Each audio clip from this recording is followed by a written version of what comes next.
कांग्रेस ने एक press conference में मोदी सरकार पर बड़ा इल्जाम आयद किया है। प्रेस कॉन्फ्रेंस के दौरान कांग्रेस लीडर रणदीप सिंह सुरजेवाला ने कहा कि मोदी सरकार के 7.5 साल में 5,35,000 का बैंक घोटाला हुआ है और अब तक का सबसे बड़ा घोटाला 22,842 करोड़ रुपए का घोटाला मोदी सरकार की आंख के नीचे हुआ है।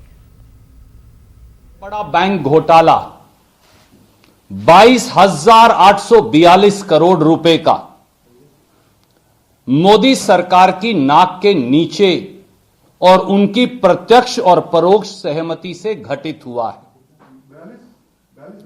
22,842 करोड़ रुपए का। I give you all the details. साथियों, 3 तथ्य, इससे पहले कि मैं मेरी बात शुरू करूं, 3 तथ्य इस देश के लोगों को जानना जरूरी है। नंबर 1, पिछले 7.5 साल में मोदी सरकार में 5 लाख, और चौंकिए मत, 5,35,000 करोड़ रुपए के बैंक फ्रॉड हुए हैं। मैं फिर दोहराता हूं, 3 महत्वपूर्ण तथ्य। पिछले 7.5 साल में मोदी सरकार में 5,35,000 करोड़ रुपए के बैंक फ्रॉड्स हुए हैं।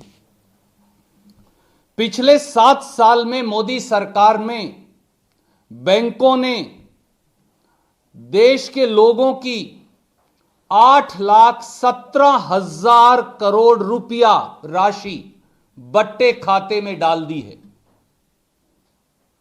तीसरा, मोदी सरकार के 7 साल में बैंकों के एनपीए में 21 लाख करोड़ का इजाफा हुआ है।